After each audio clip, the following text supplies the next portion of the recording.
খুব দ্রুততম সময়ের ভিতর যত দ্রুত আমরা আইন সংশোধন করে এই প্রকল্প বাস্তবায়ন করব, আমাদের ঢাকা শহরের বর্জ্য ব্যবস্থাপনা তত সহজ হবে। যাদেরকে দায়িত্ব দেওয়া হয়েছে তাদের একটা আমাদের সাথে আন্ডারস্ট্যান্ডিং আছে, এগ্রিমেন্ট আছে। ঢাকা সিটির সাথে, মনে করেন এখানে পরিবেশের সাথে বা অন্যদের সাথে, সবার সাথে কিন্তু একটা আন্ডারস্ট্যান্ডিং আছে। সুতরাং এখানে কিন্তু আমাদেরকে যার যার অবস্থান থেকে দায়িত্ব পালন করতে হবে। আমার আসার মূল উদ্দেশ্য হচ্ছে যেহেতু পরিবেশের ছাড়পত্রের জন্য এটা আটকে আছে এবং খানিকটা বলা চলে যে মানে চাইনিজ যে কোম্পানিটা আছে তারা শতভাগ ডকুমেন্টেশন কমপ্লিট না করে তারা কাজ শুরু করতে চাচ্ছে না।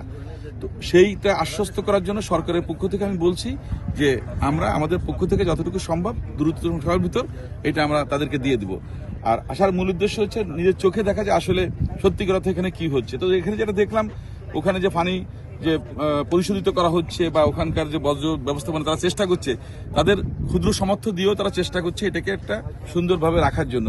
কারণ আপনি দেখেন ঢাকা শহরে প্রত্যেক দিন টনকে টন মনে করেন বর্জ্য আসতেছে আমাদের মানে যে বর্জ্যগুলো আছে মনে করেন কিচেন বর্জ্য। তো এটা তো রাতারাতি ওইভাবে ঠিক করা সম্ভব না। তো আমরা যদি এরকম একটা প্রজেক্ট বাস্তবায়ন করতে পারি, অ্যাটলিস্ট 70% 80% বেনিফিট আমরা পাবো। তারপরে এই এক্সপার্টাইজে কাজ করলে আরো আমরা এটা এক্সপান্ড করতে পারবো, অন্যান্য শহরগুলোতে দিতে পারবো। আমরা চাই সত্যিকার অর্থে একটা সঠিক বর্জ্য ব্যবস্থাপনা এবং সেটার জন্য এখানে আসা। এখন কোন মন্ত্রণালয় কে কি এটা বড় কথা না। আমি ক্যাবিনেটের একজন সদস্য হিসেবে আমি মনে করি এটা আমার নৈতিক দায়িত্ব এই প্রজেক্টকে সমর্থন করা, আর সেই উদ্দেশ্যে এখানে আসা।